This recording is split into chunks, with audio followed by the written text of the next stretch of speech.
Growing up in the Ghanaian society, I was exposed to 3 different types of dreams. The one which I believe most of us here struggle with the most is our parents' dream for us. Believe it or not, your mommy might have her own dream for you, and so will your daddy. In most cases, mommy always co-signs everything daddy says and says things like, "Your father is right, you know," or "You better listen to what your father is saying." They have visions of what they want you to be even before you grow up. So sometimes they do everything to steer you in that direction, whether you like it or not.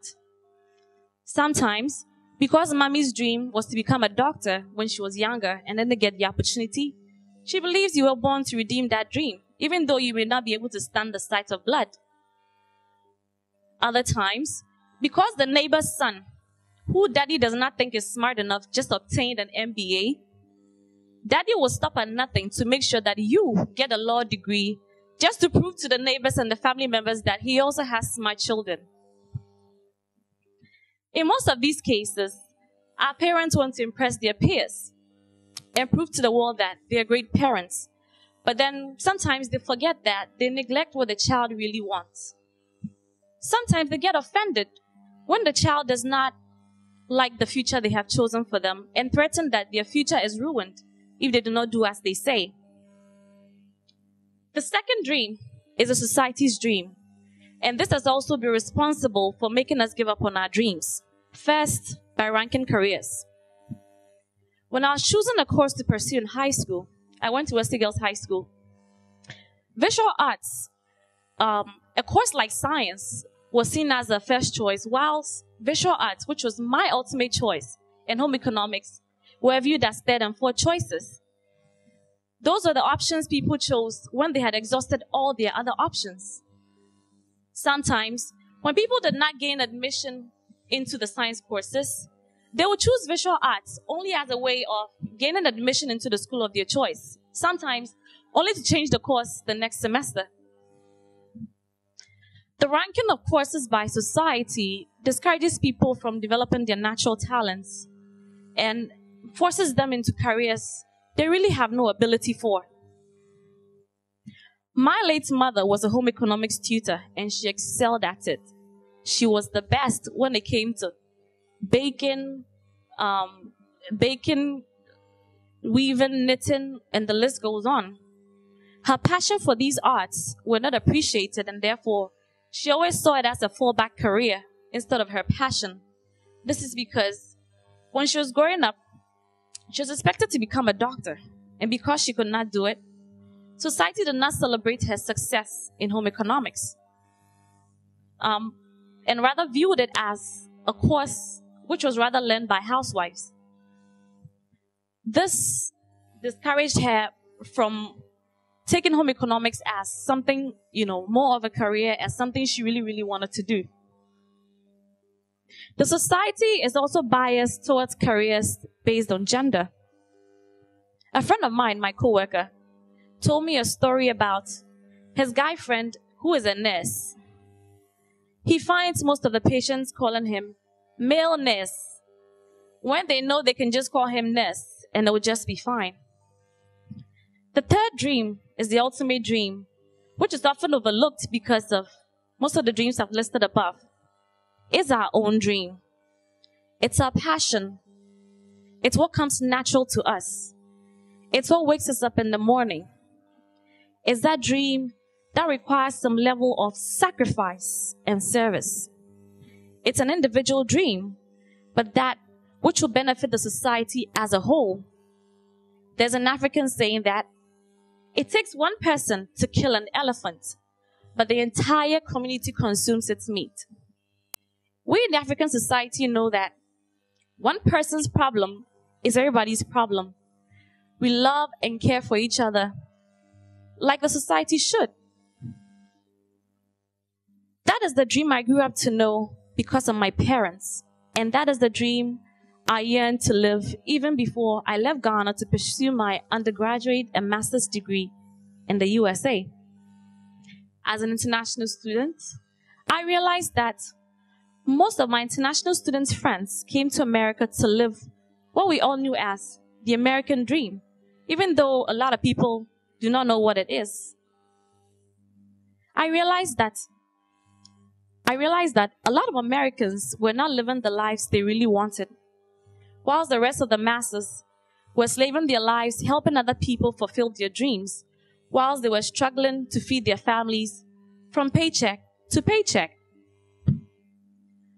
Besides the fact that I got tired of being asked if I rode an elephant to work in my country, I sat and wondered if I could live my true dream at home.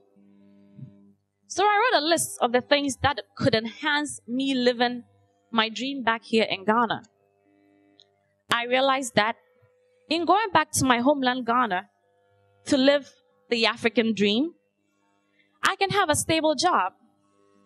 I can take long vacations and enjoy my hard-earned money. I can have the help of my family with childcare, especially being that my dream is to have twins.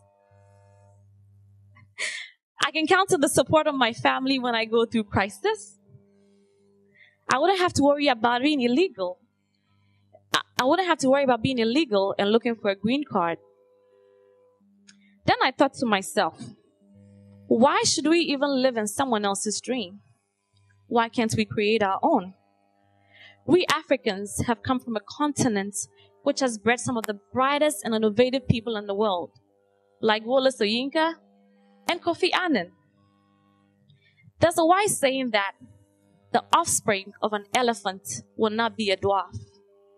We have come from greatness and are therefore destined to be great people.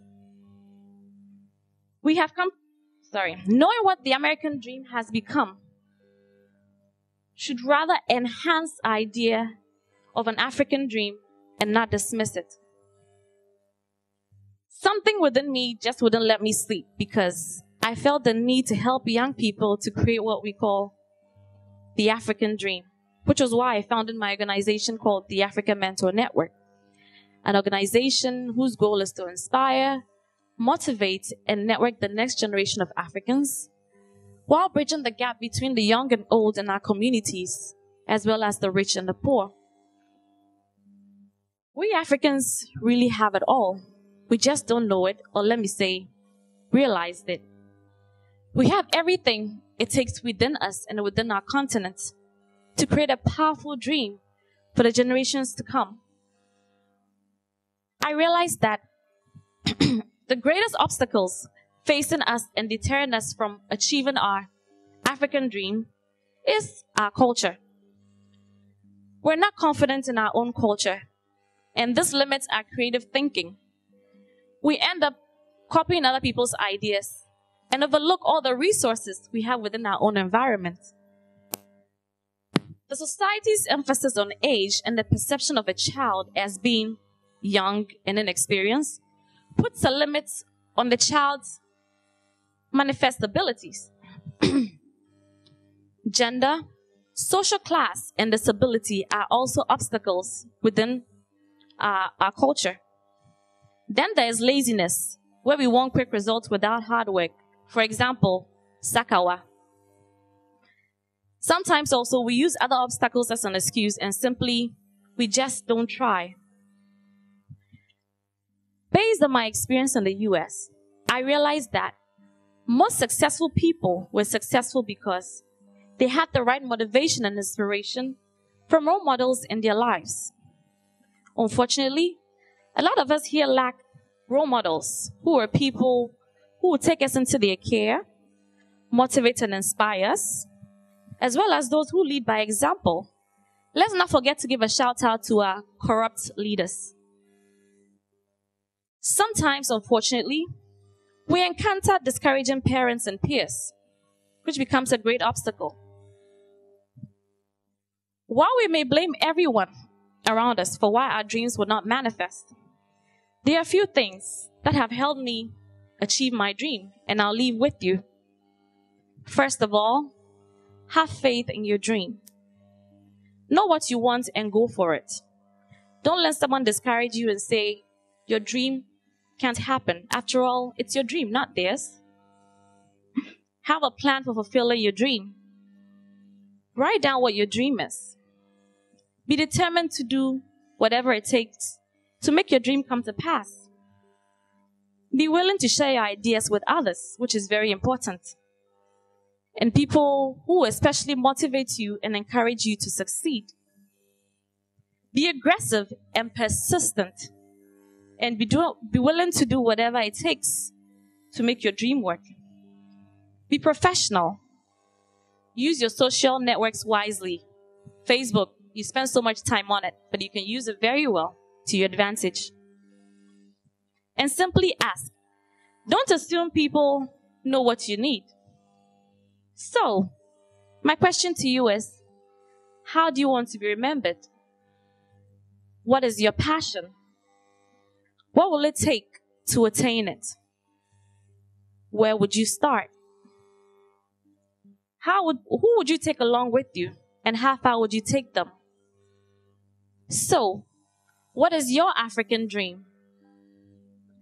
One of the greatest mentors I've had in my life, Dr. Joseph H. Silver Sr., said to me that the real expectation is not only to make a living, but the ultimate dream is to make a difference. You're positioned well to do just that. You are the African dream. Thank you.